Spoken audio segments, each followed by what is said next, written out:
regulatory, it's not really an either or, that there is a lot of regulatory kind of sideboard on any kind of voluntary cleanup. And Jason just showed what a lot of those sideboards were, particularly reliability and protection. What I want to point out is in the Animas basin, there's also been other regulatory rules that are overlaying a lot of the voluntary cleanups that have happened in this basin.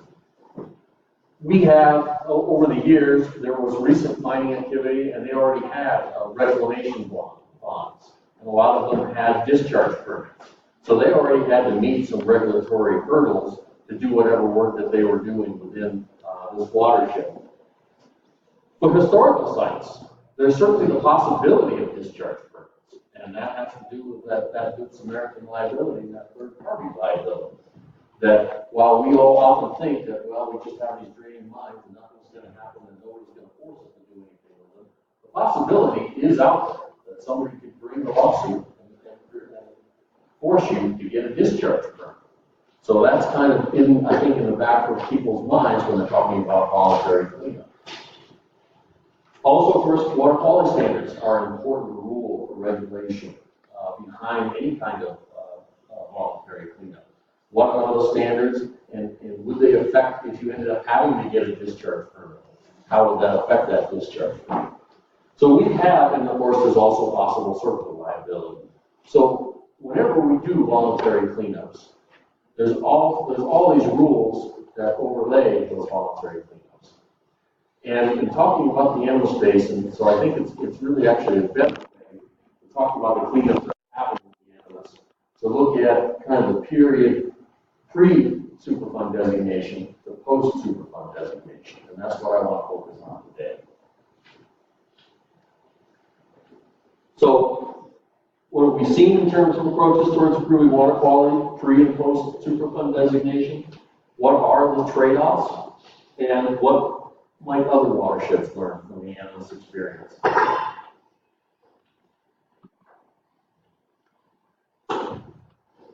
So a little thumbnail sketch about the Animas River Stakeholders Group, because it is pretty unique throughout the state. The Stakeholders Group was actually initiated by the Colorado Department of Public Health and Environment back in 1994. They looked at this basin and said, this is a really complex situation. We don't have the resources to try to figure out what can be done in this basin and what should the water quality standards be in this basin. We think the best approach, instead of kind of us making a proposal and then everyone coming in and kind of attacking it, we want to try to get stakeholders together and see if there's some agreement on a lot of these issues about what can be done in this basin. So they convened stakeholders, and the key question, and the real driving question, was what should water quality standards be in this basin?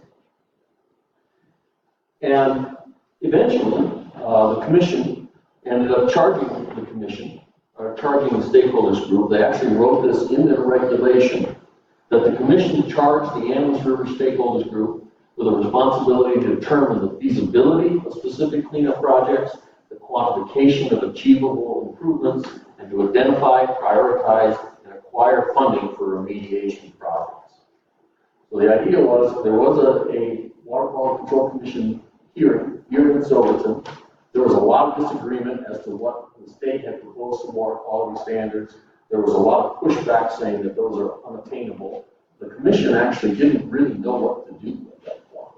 And what the commission did was say, well, as an incentive, we're going to potentially adopt these state standards, but we're going to hold off on that for 3 years and give the stakeholders group some time to show us that maybe those aren't the appropriate standards and what should the appropriate standards be. Those 3 years turned into 6 years, and in 2001, the state, or the Animas River Stakeholders Group, came forward with a proposal, and as I mentioned earlier today, that proposal was adopted, and for the most part, is still in place today.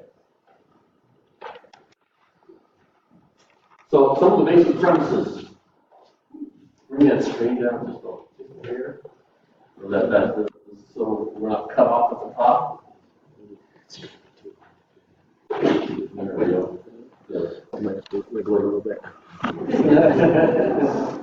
right, well, we'll leave it there. Yeah.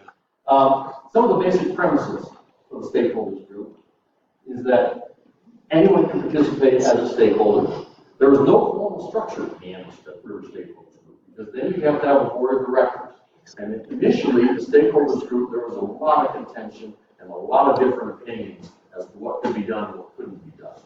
There were people who felt like all the problems were caused by mining, and there were other people who felt that all the problems were just natural background and there's nothing that could be done. And as often is the case, the truth is somewhere in between. And when you have a board of directors, you have to figure out how many seats are going to be on the board of directors and who's going to have those seats and what interests are going to have those seats. So we avoided that whole question and said, we're not going to have a board of directors. We have a fiscal agent, a nonprofit organization that we use, but we operated, or stakeholders operated through formal consensus. And of course, the stakeholders group never had any authority to compel anybody to do anything. So everything that was put forward by the stakeholders and proposed by the stakeholders had to be done on a voluntary basis. Some other premises, basic premises of the stakeholders group, was that there was a very strong feeling that we want to spend resources doing work on the ground and not in legal fees. Also, the major point of the stakeholders group was to get everybody in the room to talk to one another to leverage resources. We got all the different agencies that were involved up here. We had mining companies, we had environmental groups, and we wanted to get everyone in the room pretty much monthly, so we all knew what everyone else was doing, and people could say, well, we're doing this, maybe we can help you with this while we're doing this, or we've got this equipment up here, we can move that equipment over here, or we've got personnel that can take water samples while you're taking water samples, and to try to coordinate all those different groups so everyone knows what everyone else is doing. We also want to collaborate on the investigative processes. We didn't want is to have a group of one party have a group of consultants say this is what you ought to do, have another party have a group of consultants say this is what you want to do, and then you have the consultants kind of fighting with one another, and then you have to have somebody overseeing making the decision. The idea is if we all decide the approach to investigate these issues together, then there's no arguing over the investigation and the data gathering. It's once we have all that information, then we can argue about what we ought to do about it. But let's reduce that part of the equation. We also want to empower local citizens to be involved and develop stewardship, because agencies and people, they turn over, they come and go, their priorities come and go, but the local people are here, and if they're involved and have a buy-in and stake in what's going on, then they can provide that stewardship to try to keep those sites cleaned up and not to degrade.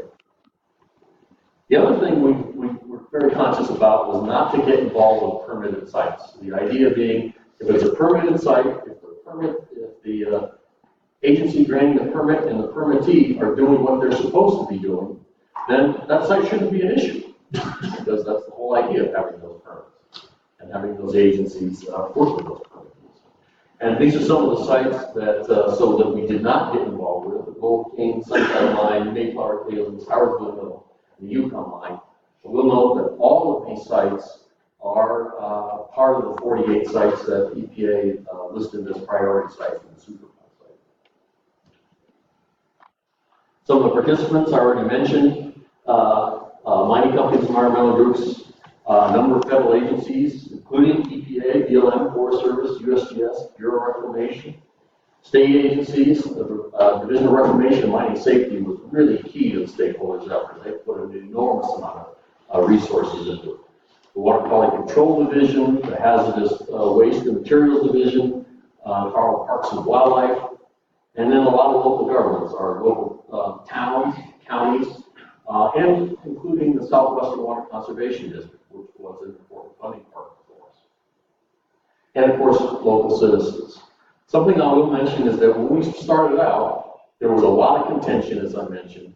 And in fact, there was a petition that was circulated around town saying that the Animas River Stakeholders Group are just a bunch of government agencies, and Silverton residents should push the stakeholders out of town.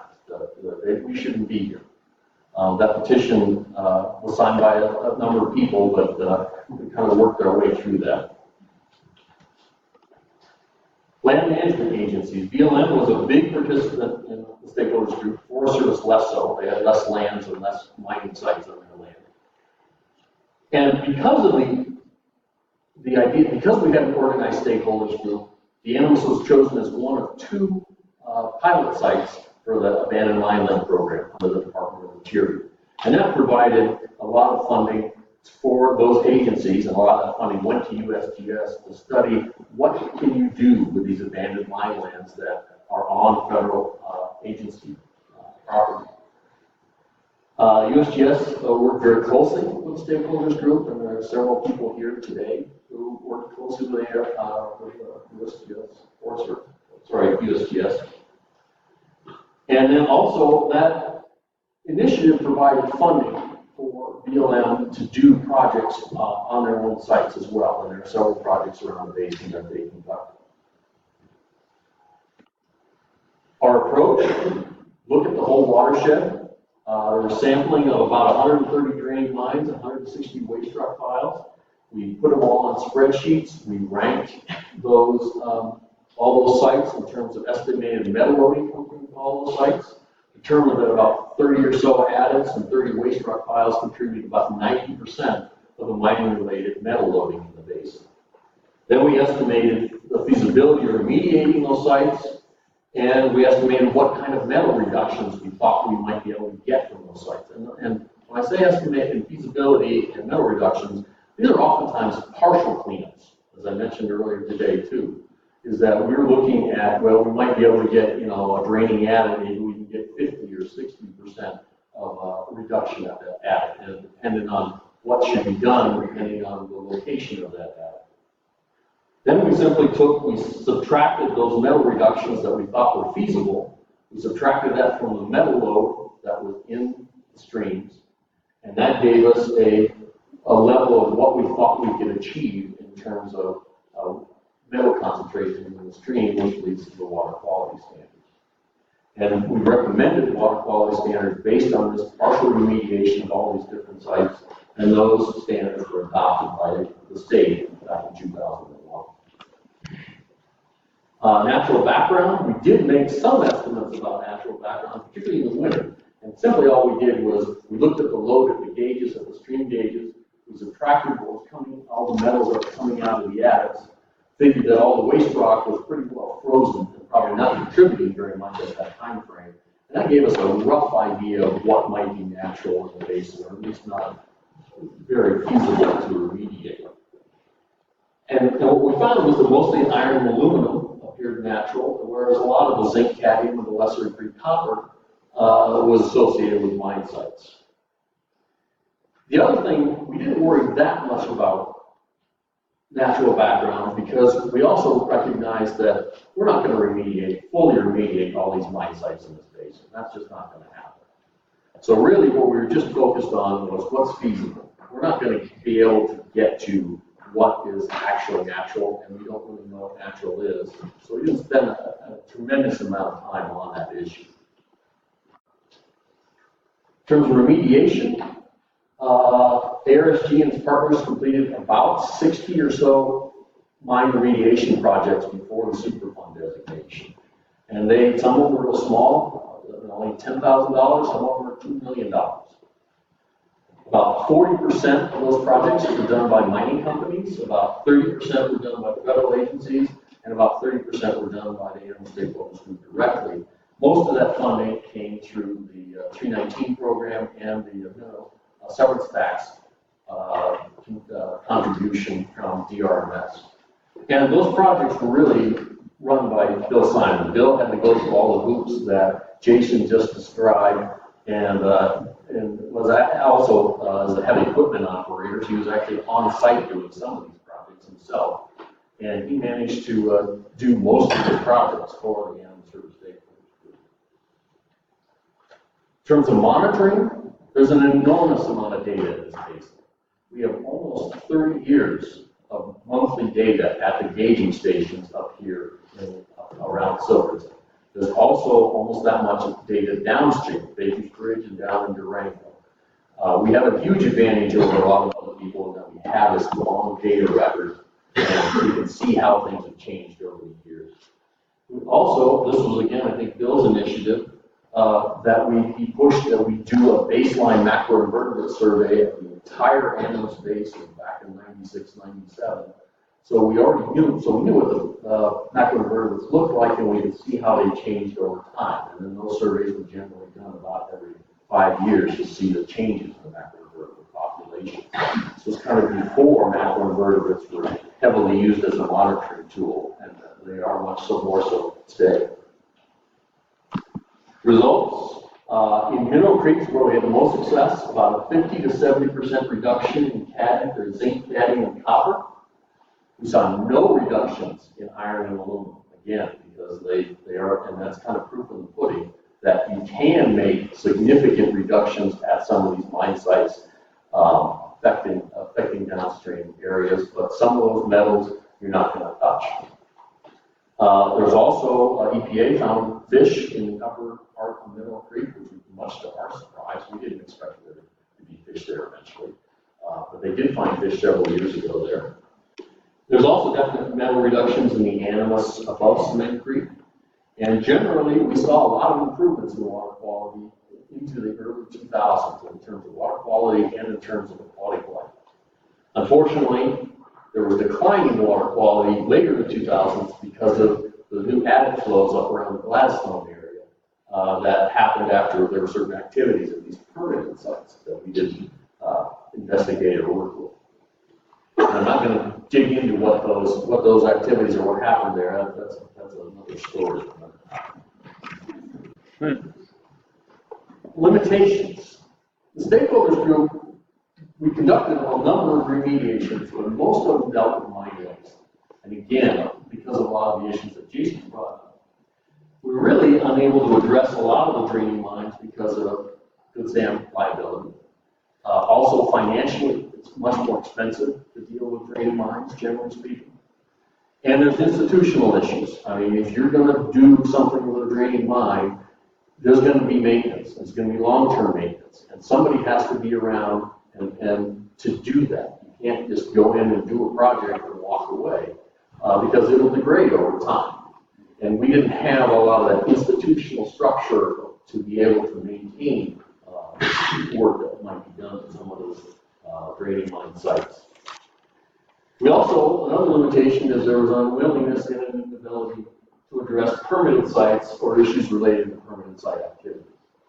As I mentioned, there are some permanent sites up here. Some of those activities, after some of those activities occurred in the Gladstone area, that's where most of the problems ended up coming from. And that's why water quality degraded later in the 2000s. So, Superfund. In the 1990s, as I mentioned, the real driver initially for the Animas Stakeholders Group was water quality standards and whether they were feasible or not. And there was also concerns about a Superfund, a possible Superfund designation. And I think the main two concerns that people had was their concern about a loss of local control. They were really concerned about the impact on potential future mining. Remember, the Sunnyside mine shut down in 1991 and really devastated the economy in Silverton. And as that's talked about earlier, that there was a complete reversal in terms of economic activity up here with a lot of mining companies going away. And by 1991, they were all gone. So there was a strong feeling amongst a lot of people that we would like to see mining come back. There's still mineral resources here. And so people were very concerned what a Superfund designation might do in the future to future mining. The other issue was that people didn't want to see resources go to legal fees. The real driver was putting them on the ground, not spending a lot of money fighting back and forth. So these were some of the main concerns in the 1990s. And at that time, the regional administrator for EPA was Bill Yellowtail. And he came down here and he basically told everyone that as long as there's progress, as long as we see movement forward in this basin, then there's no reason to push for a Superfund site. Well, in the early 2000s, EPA did actually push some for Superfund site, even though there was still some progress going on at that time. And the push was for a targeted Superfund site. The idea being, we can do Superfund cheaper and faster by doing a targeted Superfund site. We can take a small area that's much easier to manage, and we'll only designate this small area and do this targeted Superfund. And it's kind of a new way of doing things to try to increase the speed of Superfund designations and Superfund cleanups. That idea seems to have disappeared as far as I can tell. I haven't heard anything of it in probably a dozen years now. But that was the kind of the big push at that time frame. But again, I think local community kind of resisted the idea of a Superfund designation. By the late 2000s, water quality had degraded substantially because of the issues up the platform. And EPA started to really, in earnest, to start sampling for possible circular action. And at the same time, state and federal agencies, they looked around and said, this might be coming, and they started pulling their resources away from the Animas basin, which they put a lot in previously, and started putting them into other areas. Because they felt like if this is Superfund designation, if this is designated Superfund, we'd rather use our limited resources in other basins. And in particular, the land management agencies and USTS, they no longer had the AML money either. So they didn't have this cloud of money to be able to do work in the Animas. And overall, their budgets have been cut over the years, and they're understaffed. And then by 2016, of course, a year after the Gold King spill, we did end up having a designation. The Animas basin was added to the national priority list. The changes with the Superfund designation. The first, of course, big change is that EPA takes charge. And, of course, EPA can address the issues that limited the stakeholders group. Those issues that I mentioned a few slides ago. EPA also investigates a much broader set of issues than just water quality. The Animas stakeholders group was very focused on water quality only, whereas EPA through the Superfund process is looking at human health. They're also looking at potential of sudden releases from mines, sudden spills.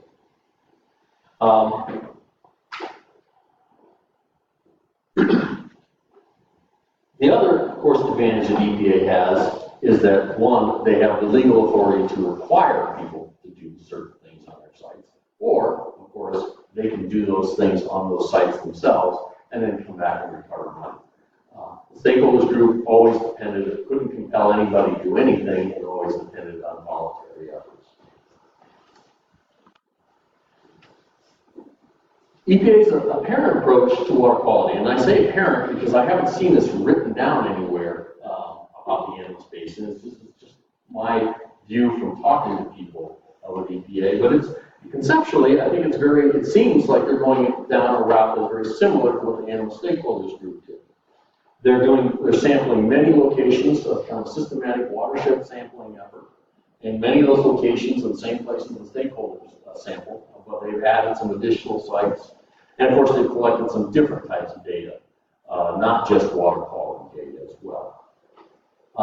They are also, I believe, that I think they'll also do a similar kind of approach where they'll estimate remediation facility or feasibility and metal reductions from priority sites in the basin.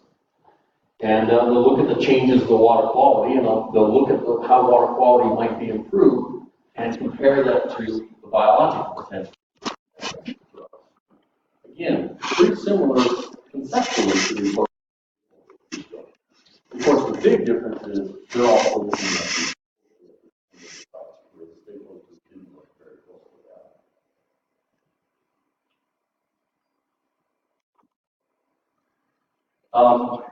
So some other additional changes.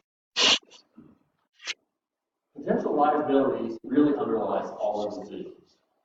It's on everyone's mind, and as a result, there are a lot of legal costs, data collection is much more expensive than was done through the stakeholders group because you have to be able to defend that data collection in court potentially. And remediation costs have also gotten much more expensive. Again, you need to defend all those decisions and make sure you do all your paperwork and as people referred to earlier, there's a lot of it going to a federal agency, and you have to do all those things knowing that potentially they can be challenged in the future. And that makes everything a lot more expensive. The other kind of aspect of all this is that land management agencies also potentially have liabilities for their sites. And they can be sued by other PRPs, private PRPs. And that's made land management agencies much more concerned about how they go about things, and they are protecting themselves legally and thinking about those issues and not working in a collaborative manner that they were previously. Also, I think a lot of local stakeholders basically have been silent through the Superfund process. So, a couple of concluding thoughts. The potential threat of the Superfund designation spurred a lot of collaboration. When you have kind of a common thing that you want to avoid, it's not unlike a species designation. People do the same thing. They don't want to have an endangered species designation in their backyard, so they'll work really hard together to try to avoid that from happening. But once that threat disappeared, that changed the whole dynamic. Then potential liability is no longer abstract. And collaboration and transparency have greatly diminished since we've had this designation. The Superfund process, of course, doesn't have the limitations of the stakeholders process, but it comes with some of those additional costs. There's financial costs, there's time. It takes a lot of time to go through to prepare for potential court battles. And there's also a little less general acceptance because people aren't all involved in it as they were in the stakeholders process. My hunch is that the eventual water quality goals under Superfund will actually look very similar to the water quality goals that were recommended by the stakeholders group almost 20 years ago. I have a feeling that we're not going to get to a very different place. And will those trade-offs all be worth it? Well, I won't tell. So I think the whole story of designation and how it moves forward, that story is yet to be told, and we're moving all the time. So that, I think I'm going to finish. What?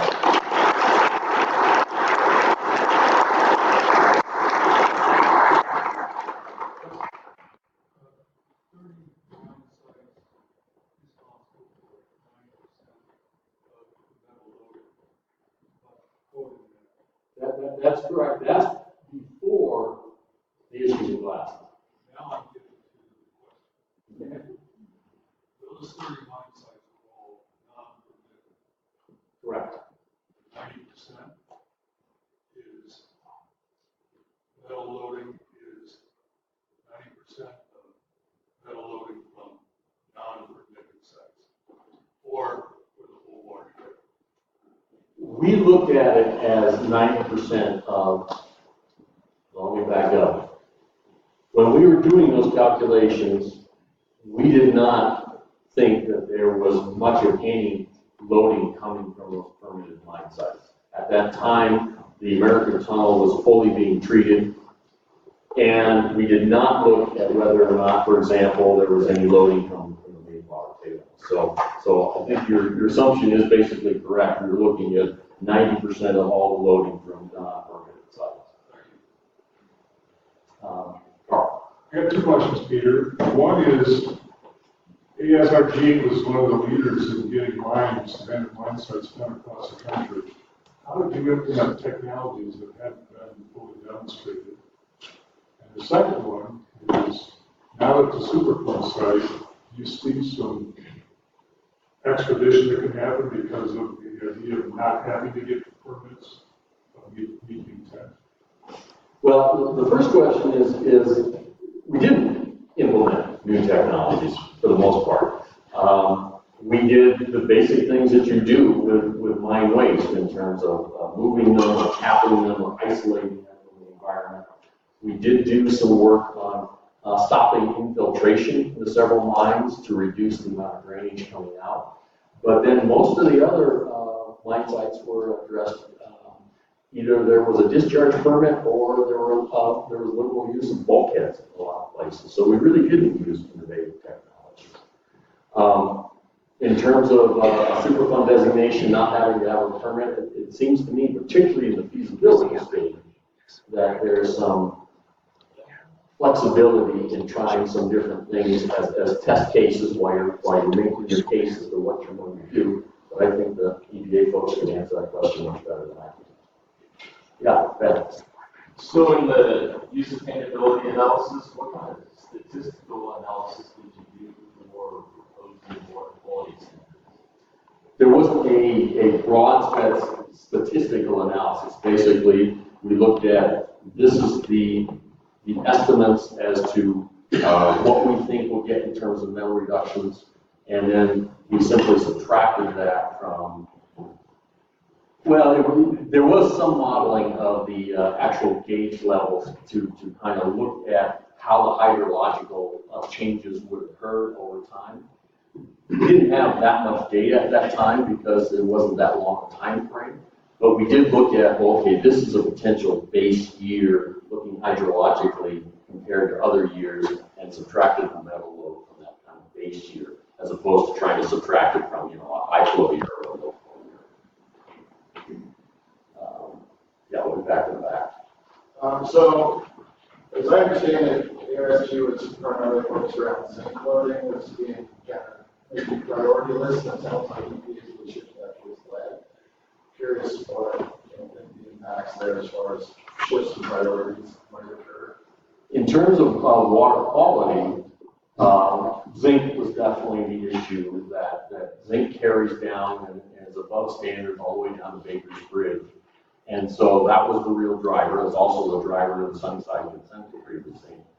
Lead, generally, we didn't see lead in high enough levels to violate aquatic life standards in most of the basin. There are a few places that might. I think some of the more focus on lead has more to do with human health than it does with water quality. And potentially EPA has more data on lead in certain areas that they found higher concentrations of lead than we saw previously. Scott? When you talk about this 90% of loading from all these different sites, and you guys worked on all this, you picked all these different sites to be looking at, you did that cleanup, but suddenly we have all of a sudden these big loaders happening in Cement Creek. So EPA has picked 48 sites and 20 interim sites. Is that too much when maybe they should be concentrating on Cement Creek? Is there just too much happening? That's like 68 sites now. Well, when we looked at those essentially 30 sites that contribute about 90% of the load. If you take the 4 sites that have now increased in loading up in Gladstone, that doubled the amount of metal loading occurring in the basin from mining-related area or from added flows. So the metal loading from those 4 sites is really substantial compared to the metal loading in all these other sites. Now, of course, if you remediate just up there in Cement Creek, you're helping downstream below Silverton. You're not doing much good for the area, say, up around Howardsville or other areas that might be impacted by some of the draining lines up there. But those 4 sites are really, by far, the biggest loaders. The other question mark is that there is quite a bit of loading going on between Howardsville and Silverton, and what impact does the Mayflower tailings ponds, if any, has with that? And Sunnyside, my understanding, spent $8 million studying that question, and I still don't know if there's a good answer. Talking about Sunnyside and the American Tunnel, the discharge to the American Tunnel has been greatly reduced by the emplacement of bulkheads. True? Correct. And now then the fact that these bulkheads were introduced was a choice of a company that has the permits, and they chose this route instead of long-term remediation because it was cheaper. Is that true? I think that's the case, and their initial reclamation permits that they put together in the late 1970s called for bulkheads within the tunnel.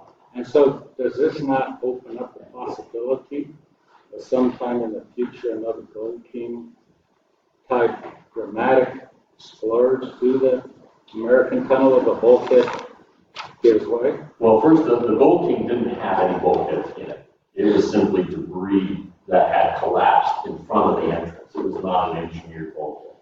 The water backed up behind the bulkheads in the American Tunnel, particularly the first bulkhead, the deepest bulkhead, is far, the amount of water is just exponentially larger. Right, exactly. And is this not a worry?